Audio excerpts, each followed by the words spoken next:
TBC tinha uma irmã muito vaidosa e perigosa que se chamava Veracruz.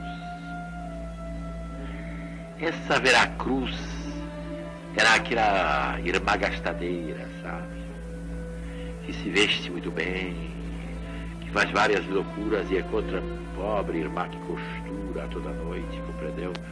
Paga os dívidas dela e não sei o que, coisa tal. Até que um dia ela morre. Não adiantou nada porque a outra também se perdeu. Então era um pouco disso. O TBC durante muitos tempos segurava a Veracruz.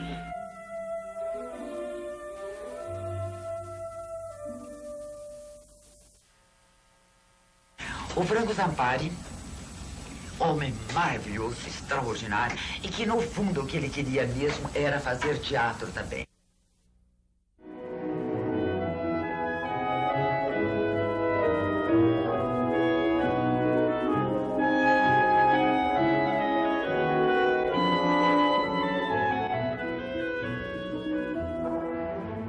Nossos encontros no Nick Bar.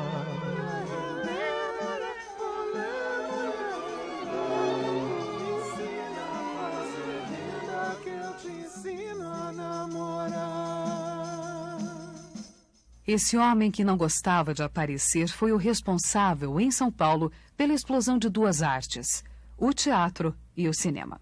Um homem de indústria, um homem de dinheiro, interessado em teatro, era uma coisa inteiramente nova no Brasil da época, pelo menos. Foi um homem muito importante para o teatro. Não só para o teatro em São Paulo, como para o teatro no Brasil. O Zampari, um homem extremamente enérgico, de uma vitalidade espantosa, ele estranhava que São Paulo não tivesse teatro. O Franco Zampari foi tratado na imprensa que nem um cachorro. Era um homem apaixonante e apaixonado. A sua paixão pelo teatro, aliada a um temperamento latino, passional, eu acho que extrapolou de ser uma paixão pelo teatro e se tornou a sua razão de viver. Nos grandes empreendimentos, os erros são muitos, mas os acertos também. Um empreendimento deve ser entendido mais pelos seus acertos do que pelos erros.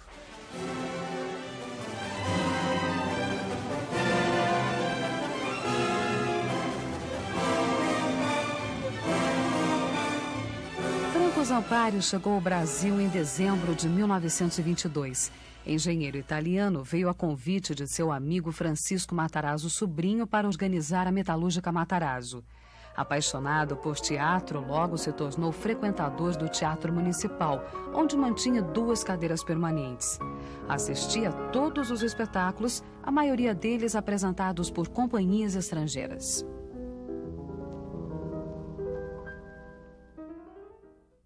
O teatro brasileiro caminhava lentamente. As comédias de costumes e o teatro de revista marcavam a produção teatral. O cinema era artesanal, cenas filmadas à luz do dia e temas picantes, como ditava a moda. A portuguesa Carmen Santos estreava A Carne, no Rio de Janeiro, e José Medina, Fragmentos da Vida, em São Paulo.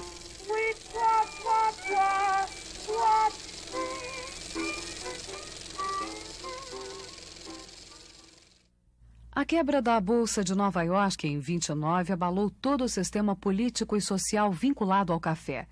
Com a Revolução de 30, o poder econômico passou a ser exercido pela indústria. Surgiu o empresário, novo responsável pelo crescimento do país. Muitos deles eram de origem italiana. Quando cheguei a São Paulo, a cidade possuía 600 mil habitantes. E o ponto de encontro elegante era o Cine República, na velha praça do mesmo nome. Hoje, vivo suas transformações. As chaminés cortam o céu e o movimento modernista traz o vento da renovação.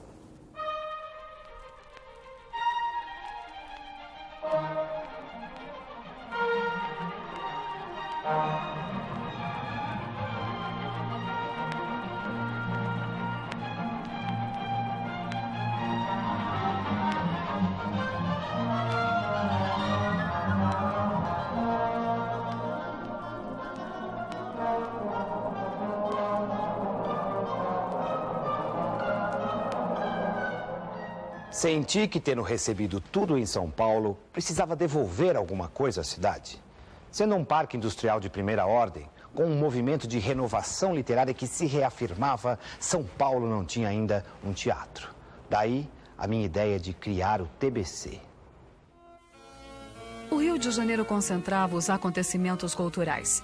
Na década de 30, as companhias estrangeiras traziam óperas, peças de teatro e balés. Os grupos de teatro brasileiros procuravam se afirmar através da comunicação direta entre o ator e o público. O ator era o dono da companhia e sua principal atração.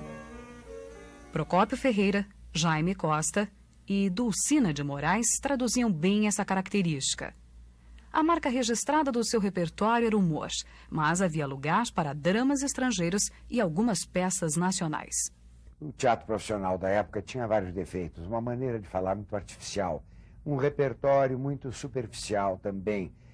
Em geral, se escolhiam pequenas comédias comerciais e mal levadas. Até 1930, por exemplo, o ator no Rio de Janeiro, pelo menos, mas eu acho que no Brasil inteiro, quando falava no palco, ele tinha que falar com sotaque lisboeta, porque a forma brasileira de falar não era considerada adequada para o palco. Então, a forma normal do palco era a forma lisboeta.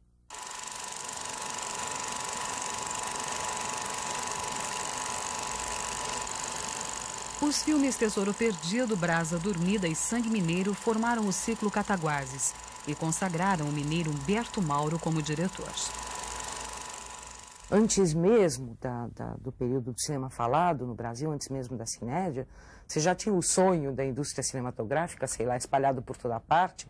É uma coisa bastante paulista, quando um industrial como Almada Fagundes, por exemplo, resolve criar uma companhia cinematográfica aqui.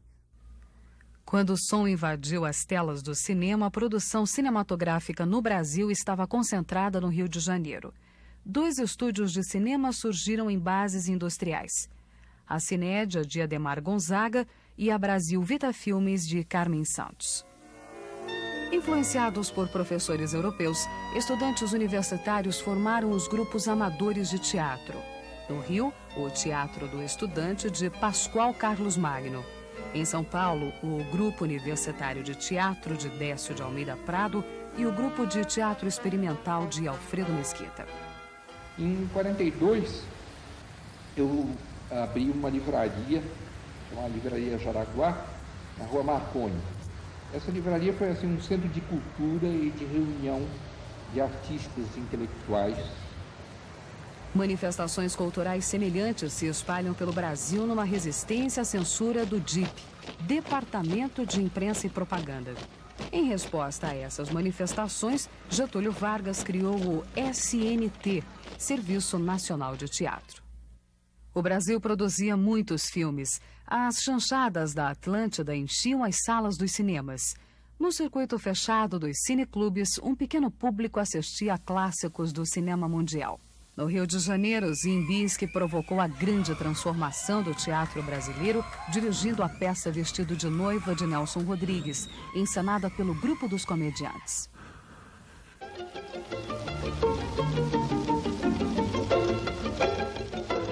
A Segunda Guerra Mundial acelerou o processo de industrialização no Brasil.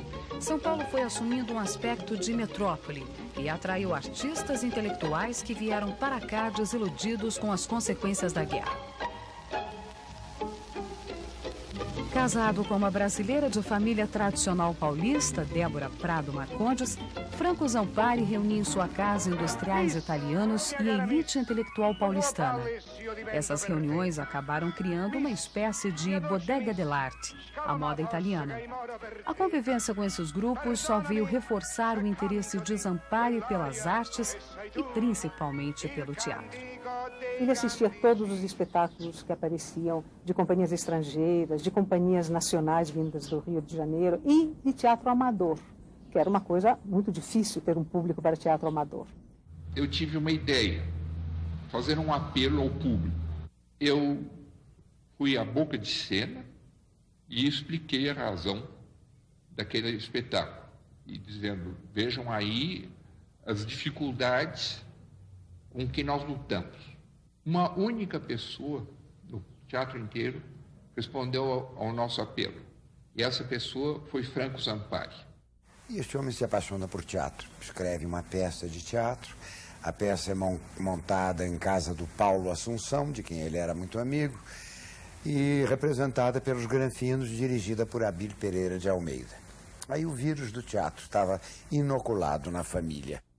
Unido a diversas personalidades da burguesia, Zampari criou a Sociedade Brasileira de Comédia, uma entidade sem fins lucrativos com o objetivo de abrir espaço para o teatro amador. Ele achava que o teatro brasileiro estava passando por uma fase de grande pobreza, pobreza material, pobreza artística. E ele quis valorizar o teatro, não só artisticamente, mas também pelo lado social. O TBC nasceu em São Paulo numa noite de euforia na qual muitos brasileiros sustentavam que só era possível existir teatro na Europa e que no Brasil, durante muitos decênios ainda, teríamos que nos contentar com as companhias que nos visitavam para ver bons espetáculos. Aí então me revoltei. Apostei que no espaço de um ano montaria uma companhia em São Paulo dentro dos melhores moldes. Isto acontecia em 1947. Em 1948, exatamente no dia 11 de outubro, o TBC estreava em São Paulo.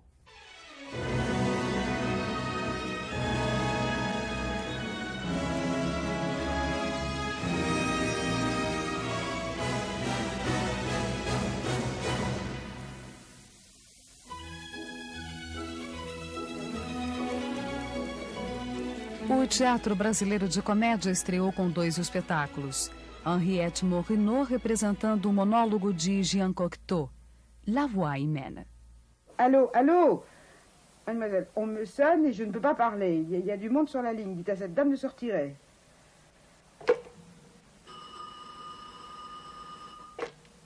Allô? Allô, c'est toi? O outro espetáculo da noite foi A Mulher do Próximo, escrita e dirigida por Abílio Pereira de Almeida. Nos papéis principais, Cacilda Becker e o próprio Abílio. Além de ter sido um acontecimento social, a estreia do TBC gerou polêmica. O enredo era o seguinte: passava-se no Jockey Club, onde os maridos passavam as tardes dizendo às próprias mulheres que eles estavam jogando. Acontece que naquela época todo mundo tinha por hábito possuir uma garçonnière onde recebia as amantes, as amigas, enfim, uma vida extraconjugal. E havia um truque totalmente guardado no maior segredo, que era o seguinte: quando a esposa telefonasse para o clube pedindo para falar com o marido, a telefonista imediatamente ligava para a garçonnière e fazia o marido e a mulher conversarem através desta ligação. E o Abílio pôs isso na peça, me convidou para fazer o papel principal. Eu aceitei, entusiasmadíssima, e comecei a ensaiar. E eu naquela época trabalhava. E todo mundo na clipe dizia para mim: mas você vai trabalhar nesta peça escandalosa? E eu percebi que eu ia perder o emprego. E não fiz o papel. Esta peça deu disquites, escândalo, foi um horror. Este convite me foi feito apenas porque a atriz que deveria fazer o papel, que era uma moça de sociedade, se recusava a dizer a palavra amante. Aceitei o convite diante de uma proposta financeira. Eu digo: trabalho, mas quero ganhar. Eu não sou amadora mais. Então, contratamos a Cacilda. 2 ou 3 dias depois de ter assinado o contrato, apareceu uma senhora da Sociedade do Rio de Janeiro, que morava aqui em São Paulo, que se propôs ler o papel para mim. Eu assisti a esta leitura. Ela leu o papel com muito talento e se mostrou perfeita nesse papel. E ela queria muito fazer, pelo menos no dia de estreia, que seria uma estreia elegante, um acontecimento social, ela queria fazer esse papel. E eu disse que ela tinha chegado pouco tempo antes, pouco tempo depois, porque nós tínhamos assinado o contrato com Cacilda e não havia mais razão para se romper, nem se poderia romper esse contrato. E ela disse: bem, quanto é que a Cacilda está ganhando? Eu disse: ela está ganhando 5 contos por mês. Ela disse: deixa por minha conta. E tomou um automóvel e foi para o teatro. E eu depois cheguei lá, encontrei Cacilda chorando E disse, o que há com o meu papel, Abílio? Vocês não estão satisfeitos comigo? Eu digo, não, por quê? Não vejo razão para isso. Ele disse, não, é que apareceu aqui uma senhora e me ofereceu 25 contos para que eu deixasse ela fazer o papel somente na estreia. Eu digo, e você aceitou? Ela disse, não, eu recusei, Deus me livre. Isso eu achei um sentido profissional e um sentido artístico extraordinário em Cacilda, que eu até então desconhecia. Foi em outubro de 1948 que aconteceu o TBC, onde atuei como atriz durante 9 anos inteiros. Eu poderia narrar em detalhes os acontecimentos da vida do TBC, tão importantes na história do teatro paulista. Tudo o que se fez se deve à obstinação e teimosia de Franco Zampari e ao seu sentido de autoridade, que fez de cada um de nós atores, diretores e técnicos.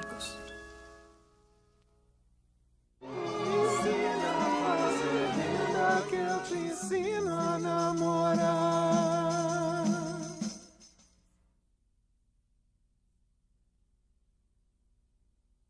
Ensina a fazer linda que eu te ensino a namorar.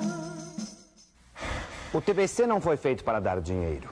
Sua organização é quase completa, forma um ciclo fechado, pois temos uma seção de cenografia, uma seção de carpintaria, uma seção de marcenaria e uma sala especial para ensaios, estudada de forma a ter a mesma acústica de uma sala de espetáculos. A Escola de Arte Dramática foi feita justamente para formar artistas para esse novo teatro de São Paulo e do Brasil, se fosse possível. Além disso, nós queríamos ensinar ética profissional, lutar contra os preconceitos que ainda havia naquele tempo contra o teatro. Além dos preconceitos, o teatro amador enfrentava a inexperiência e o improviso. A noite de 16 de janeiro, que se passava no tribunal americano. Nesse espetáculo havia a formação do tribunal do júri, formado pelos espectadores. Até aconteceu uma coisa engraçada, porque uma ocasião estava o dono do bar em frente, o seu Manuel, que é meio ligado assim, aos Lusíadas, né? E quando o corpo de jurados se reuniu para dar o veredito, encarregaram o seu Manuel de dizer se a ré era culpada ou inocente. E seu Manuel, todo empolgado com a responsabilidade de ser o transmissor da sentença, virou para o tribunal e disse: o corpo de jurados decidiu que a ré culpada é inocente.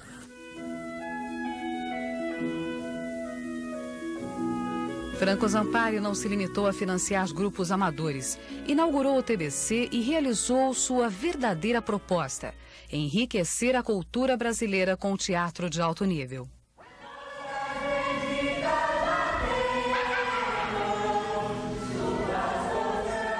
Ao lado do Franco Zampari estava o Aldo Calvo, que tinha visão e experiência teatral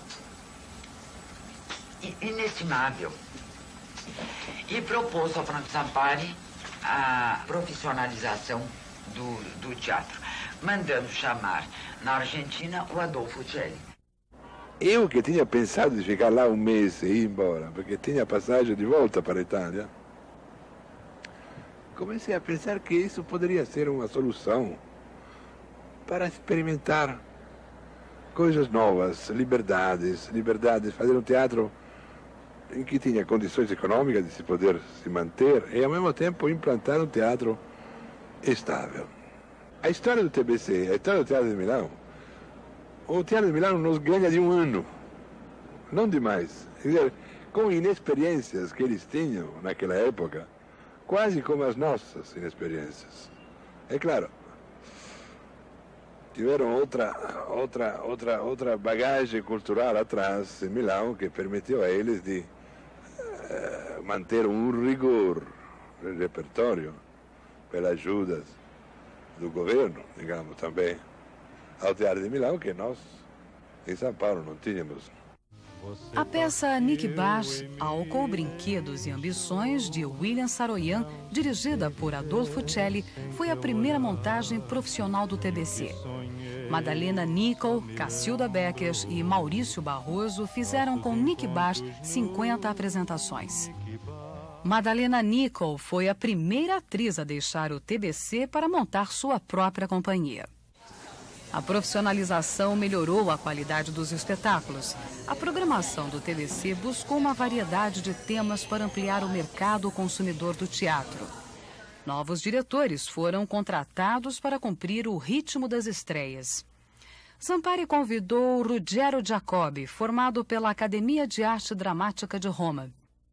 O Mentiroso, de Carlo Goldoni, dirigida por Giacobbi, foi uma encenação requintada e bem cuidada e determinou a linha de produção do TBC. É um teatro a quem o Adolfo Celli, recém-chegado, acaba de dar uma sacudida sensacional com a montagem do Nick Bash de Saroyan, pois eles faziam antes num teatro muito refinado, muito bem feito, mas limitado às possibilidades e aos interesses de uma certa camada social paulista. A próxima contratação de Zampari foi Ziembinski. O diretor polonês diversificou o repertório e deu ao TBC um enriquecimento estético. Voltou Franco Zampari e disse: eu quero que você venha fazer com a sua companhia segundas-feiras. Ele me diz assim, com aquele ar charmoso que só ele tinha. Graças, senhor, vou dar a vocês 3.000 cruzeiros por cada espetáculo. Era uma fortuna. Nós fomos para um sucesso fabuloso. Completando o elenco de encenadores, Zampari trouxe mais 2 diretores italianos, Luciano Salti e Flaminio Bolinicerri. Luciano Salti foi o idealizador do Teatro das Segundas-Feiras.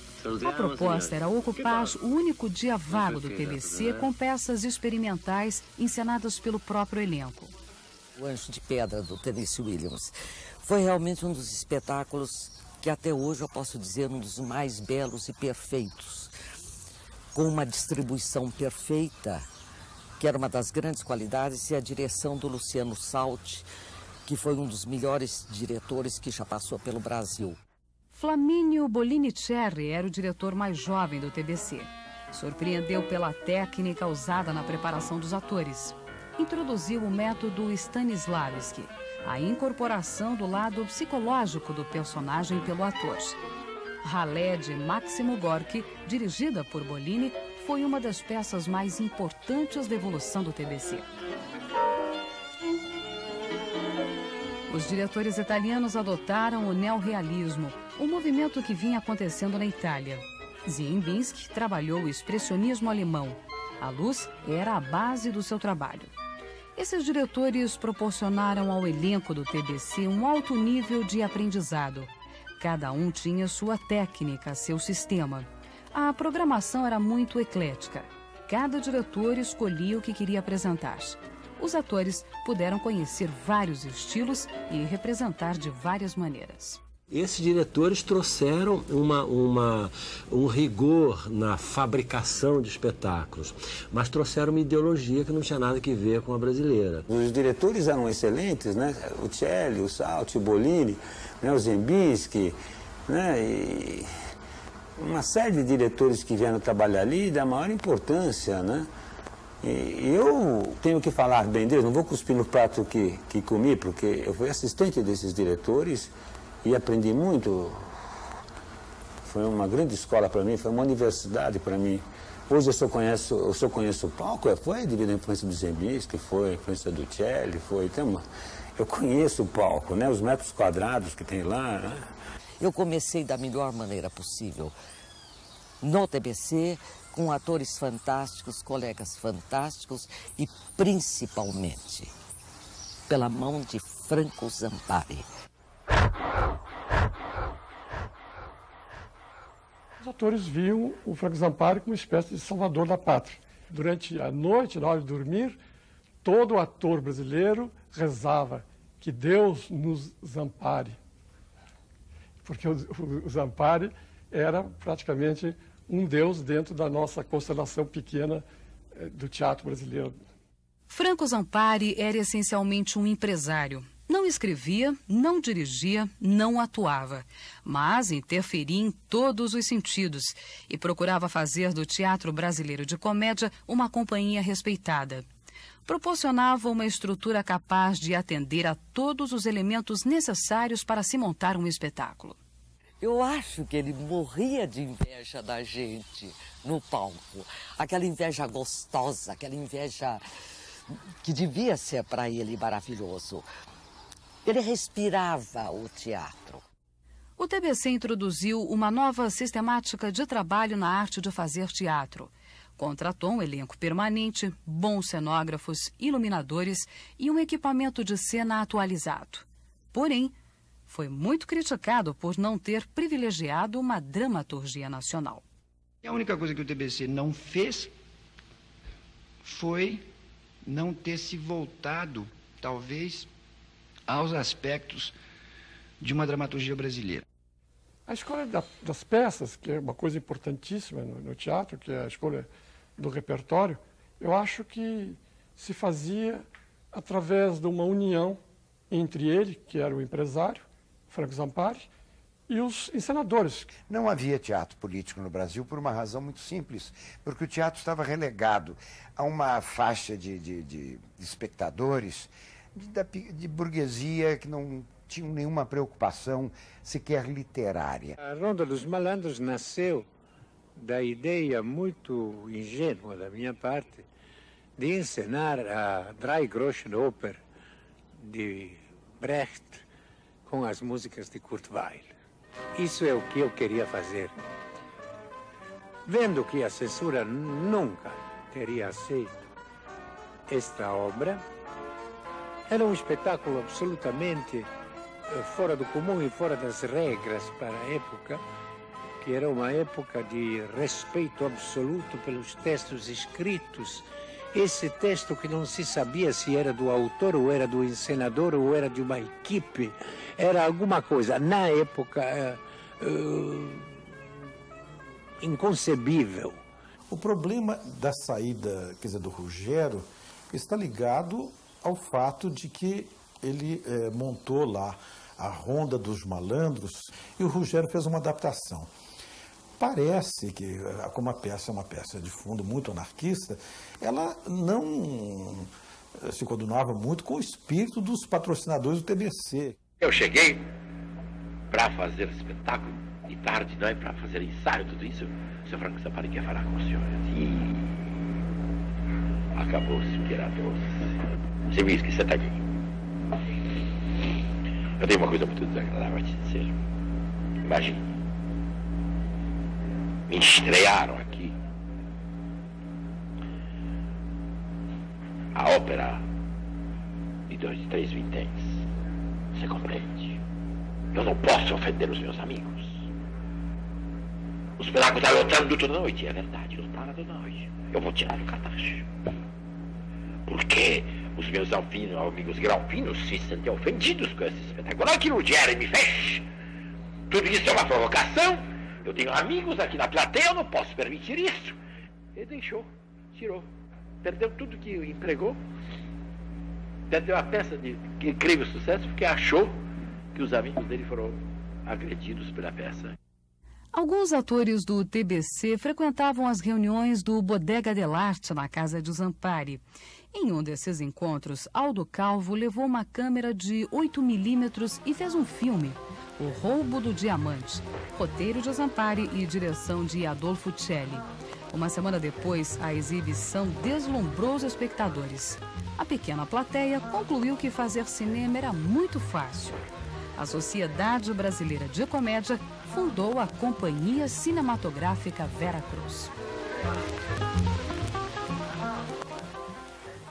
A Vera Cruz e o TBC fazem parte de todo um contexto de atuação da burguesia paulista que levava até a cultura a ideia de progresso, o sonho do progresso, o sonho da civilização que essa mesma burguesia tinha para São Paulo de um modo geral.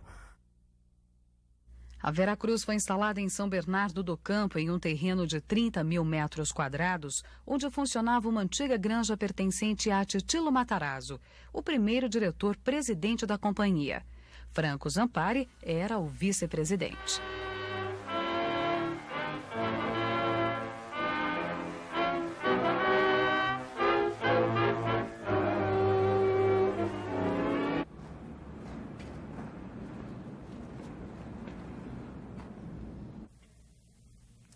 Eu estava disposto a fazer da Veracruz a experiência mais perigosa da minha vida.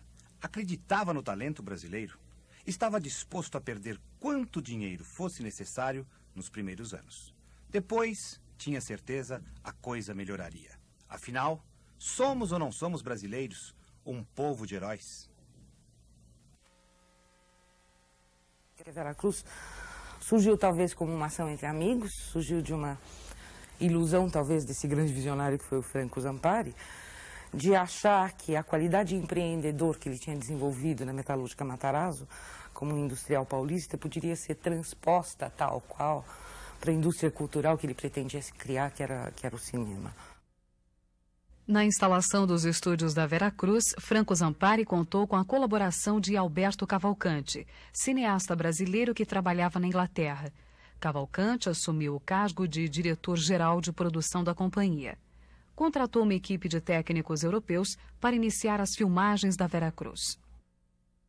O Cavalcante trouxe métodos ingleses aqui para cá, estabeleceu uma forma de produção que vinha muito dos estudos ingleses, que tinha suas grandes qualidades e tinha também alguns defeitos, que era o problema de ser uma coisa um pouco lenta, de haver uma certa hegemonia do pessoal técnico sobre o pessoal criativo, mas, sem dúvida, foi um passo gigantesco.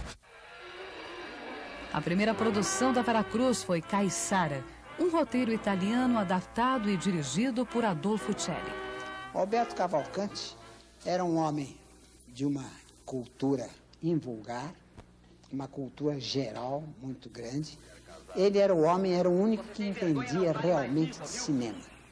Era o Alberto Cavalcante. Nem os diretores da Veracruz, o Franco Zampari, era um empresário. Ele desenhou máquinas e dirigiu uma fábrica de latas, muito importante, mas eram latas.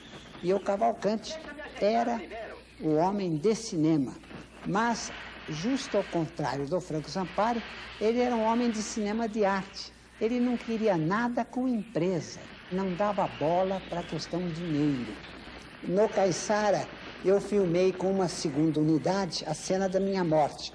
A retranca da vela jogava-me a água, levamos 10 dias. E eu caí na água umas 30 ou 40 vezes. Zampari fechou um contrato de distribuição com a Universal para os 4 primeiros filmes produzidos pela Veracruz. O segundo filme realizado pela companhia foi Terra é Sempre Terra, uma adaptação da peça Paiol Velho, de Abílio Pereira de Almeida. Quando eu escrevi o Paiol Velho, naquele tempo era o início daquelas atividades da companhia Veracruz.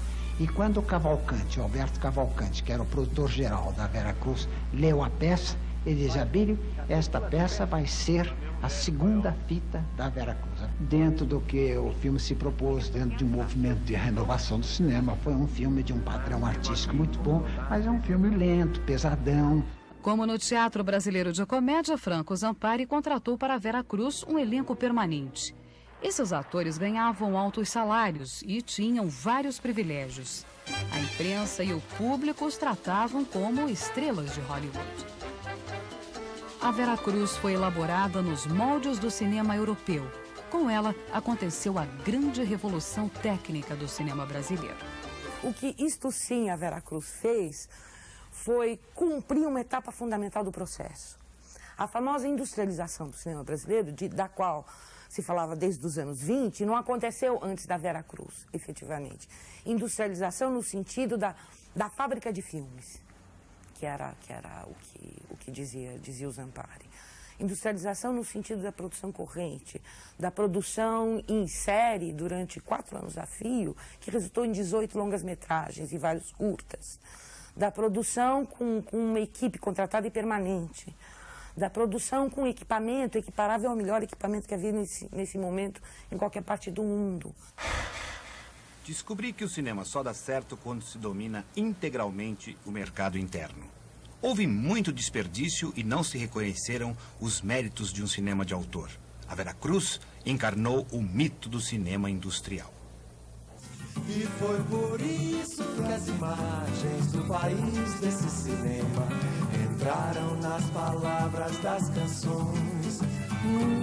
Entraram nas palavras das canções. Aí o anjo nasceu, veio o bandido meteorando. Hitler, terceiro mundo, sem essa aranha, fome de amor. O filme disse: eu quero ser poema, ou mais quero ser filme. E filme, acossado no limite da garganta do diabo. Voltar a Atlântida e ultrapassar o eclipse.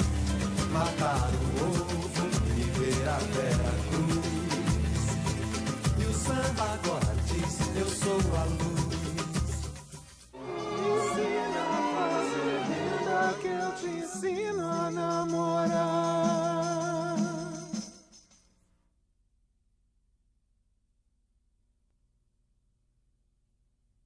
Ensina a fazer vida que eu te ensino a namorar.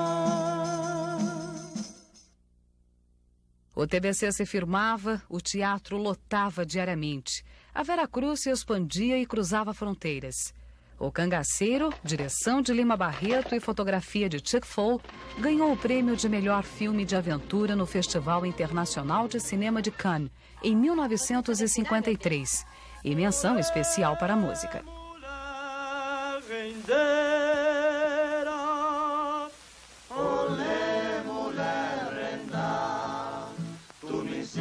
A fazer renda, eu te ensino a namorar. O Zampari tinha um amigo chamado Caio Pinto Guimarães, que leu o Cangaceiro por acaso e achou que aquilo era fabuloso. O Zampari disse: você tá maluco, Caio? Tá maluco? Isso era de bandido? Chegaram a me oferecer dinheiro para desistir de fazer o filme. Não acreditava que o brasileiro pudesse fazer, só italiano que podia fazer cinema. Quando, afinal, depois de muita luta, o Zampari resolveu perder os 7.000 contos e fez uma sujeira comigo, pois sabotou o próprio filme, eu só fui receber, lá no campo de filmagem, gerador para iluminar, 4 meses depois de iniciada a filmagem. Sim, a Moça, dirigido por Tom Paine, com fotografia de Ray Sturges, ganhou o Leão de Bronze no Festival Internacional de Cinema de Veneza e o Urso de Prata no Festival de Berlim. Sim, a Moça foi para o Festival de Veneza, foi um dos primeiros filmes brasileiros a participar de festivais. Depois foi o Cangaceiro em Cannes. E então ele foi assim, sem acompanhamento nenhum, até um jornalista português foi correndo a Paris buscar uma bandeira brasileira, porque no dia que Sim a Moça passava em Veneza, não tinha nem a bandeira do Brasil lá. E lá a crítica foi muito boa, ele ganhou prêmios e eu concorri. Eu me sinto premiada porque eu concorri com atrizes bastante importantes da época, como Katharine Hepburn e Michelle Morgan.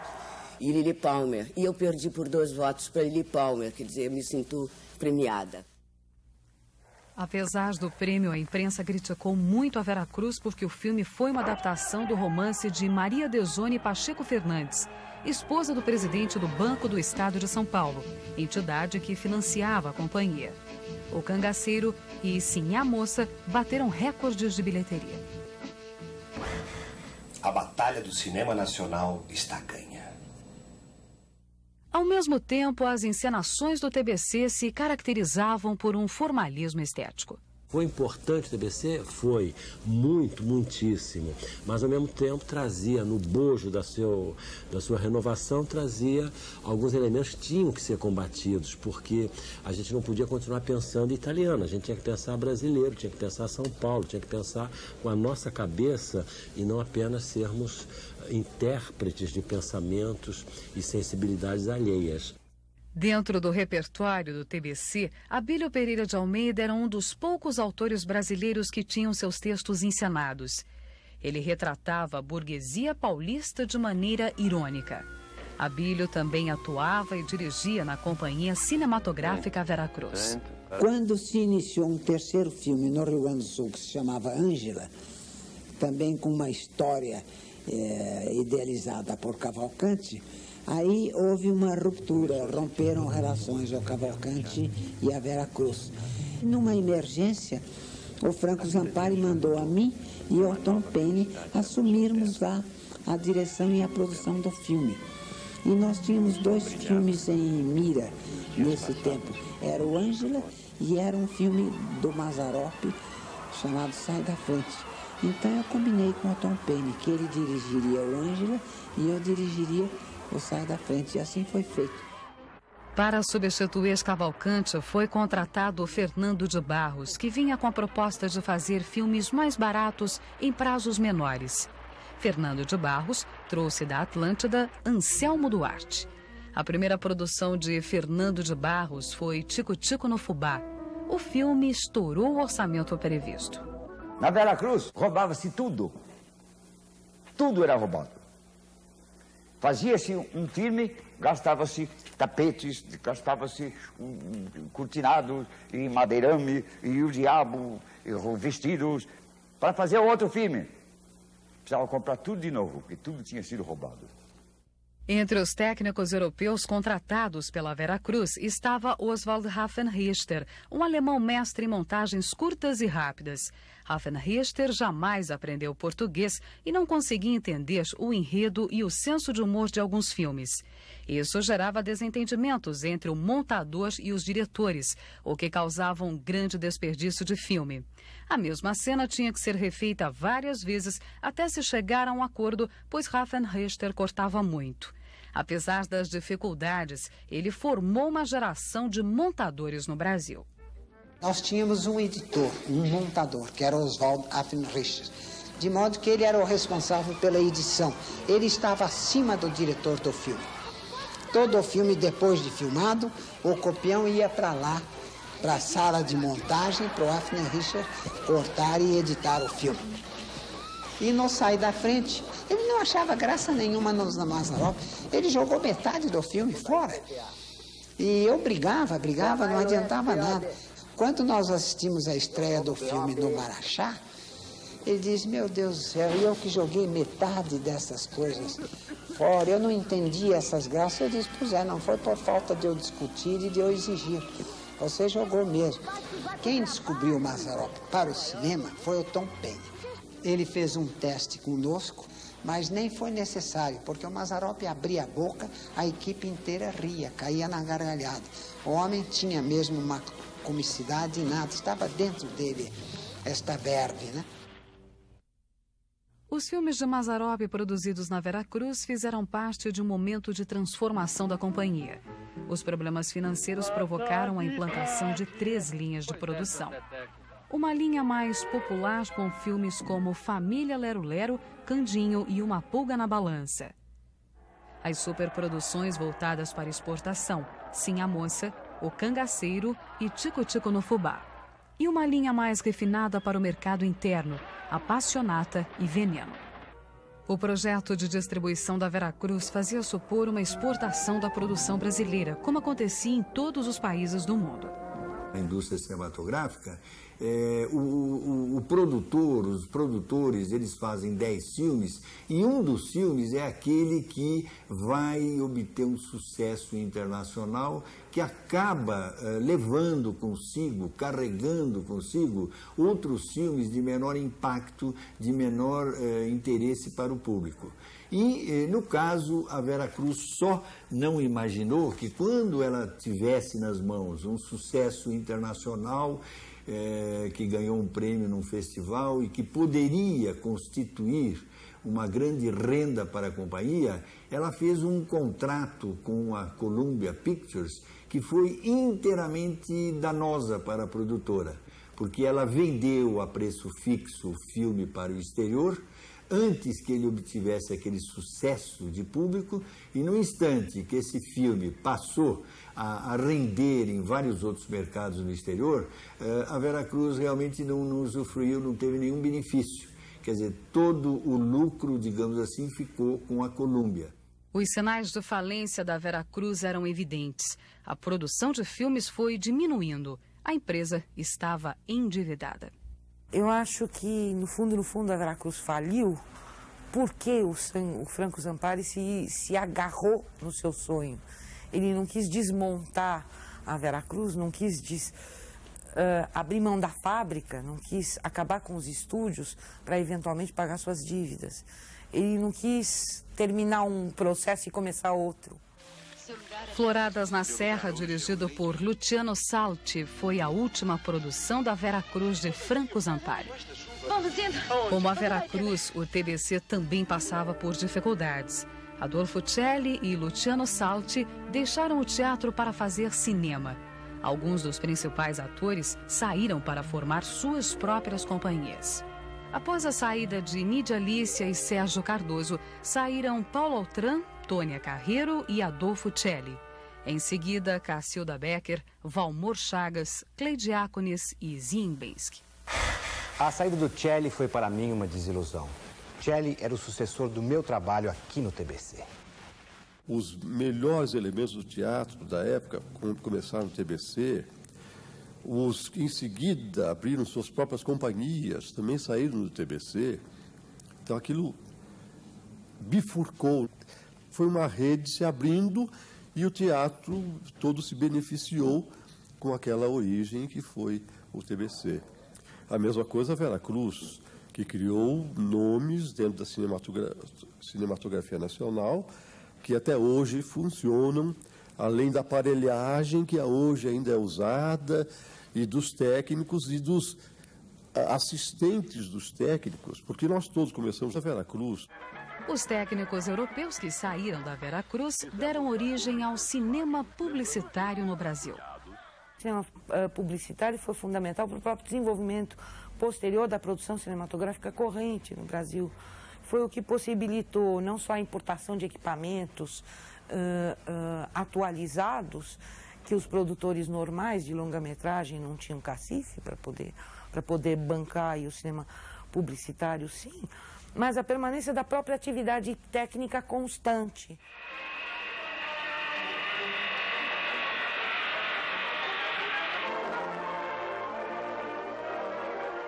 O grande benefício que houve para o cinema publicitário é que, quando nós começamos a produzir os filmes de publicidade, isso mais ou menos em torno de 1956, 57, quando a televisão sequer possuía ainda equipamento de videotape, os comerciais eram todos eles ao vivo, nós contamos com a participação de técnicos, se não daqueles que tinham sido importados por Cavalcante, mas também cenógrafos e técnicos de som e técnicos em trucagem.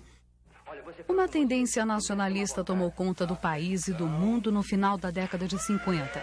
O cinema passou a mostrar imagens do cotidiano brasileiro. O que nós fizemos, muito mais do que ser patrocinador, orientador de um novo cinema, destruidores de uma política alienada de produção. A nossa resposta veio muito mais de uma necessidade de quebra do que de uma necessidade de construção. A Veracruz definiu o terreno a partir do qual o cinema novo pôde dar esse outro passo adiante. O Glauber falava que a Veracruz tinha sido a Câmara alfabetizada. O teatro passou a apresentar uma dramaturgia voltada para a realidade brasileira. O TBC contratou Flávio Rangel como diretor artístico para dar ao seu repertório um enfoque mais social. Contrariamente ao que muita gente da minha geração pensa, eu acho que a importância do TBC, dos diretores estrangeiros e da linha estética que o TBC deu ao teatro brasileiro é a grande responsável pelo progresso artístico e cultural do teatro brasileiro.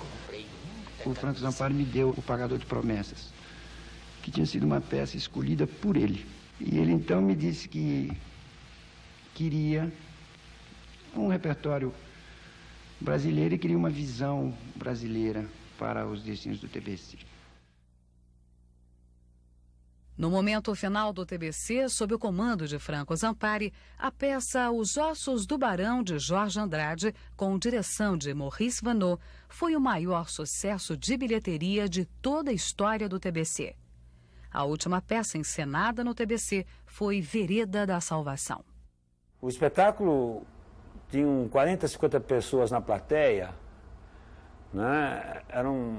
Não foi sucesso, era um fracasso, mas as 50 pessoas pulavam, deliravam. Naquele momento, né, além do momento político ser absolutamente diferente, né, também de grandes solicitações agora, né, mas só que aquela fase foi uma fase infantil, né, da esquerda festiva, etc. Agora estamos, né, vivendo uma democracia, né, e a nossa cabeça é outra. E a Vereda agora é um espetáculo amoroso. É um espetáculo em que eu tento defender essa gente, essa pobre gente brasileira, esses esquecidos, esses olvidados, esses abandonados por esses políticos todos, por esses tecnocratas durante, né, tantos séculos, né? Esse povo está abandonado, a gente está abandonada.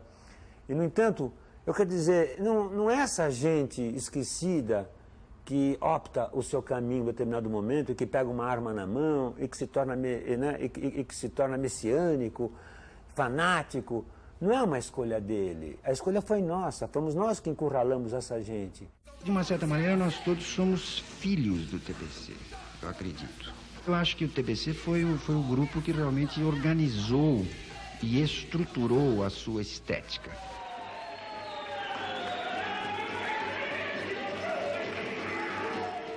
Quando a gente fala que é filho do TBC, é como se seguisse a mesma ideologia, a mesma estética, e nesse sentido é exatamente o oposto. Quando nós assumimos o Teatro de Arena, ele passou a ter um significado diferente. Não era só fazer peça, qualquer peça, como qualquer outro teatro, mas era tentar valorizar e desenvolver uma dramaturgia que se preocupasse com a realidade brasileira. O surgimento do Oficina se deve a semente plantada pelo TBC, a discordância do Arena e a discordância do Oficina, da mistura entre Arena e Oficina. Quer dizer, você só pode criar uma coisa antagônica quando você tem uma coisa até para criticar. Existe muita injustiça quando se fala da Vera Cruz de não reconhecer. Eu que vivi a época, eu posso dizer que foi realmente uma coisa que, sem o qual depois o que veio a seguir seria difícil. As coisas do Zampari deram muito certo no TBC. Onde ele começou a naufragar foi com a Vera Cruz, que ele colocava todo o dinheiro dele, né, da indústria que ele tinha, e colocava também todo o dinheiro do TBC no cinema, né, na Vera Cruz. O Zampari, ele tinha, né, ele tinha uma tradição cultural que fazia com que ele exercitasse esse mecenato, né? Era os Sforza, né, de Milano, né, e os Médici de Firenze. Ele queria ser uma espécie de Lourenço, né, o magnífico protetor das artes, né? Para mim, a aventura arriscada valia mais do que a estabilidade entediante. Descobri isso ao abandonar a profissão de engenheiro para arquitetar os meus sonhos.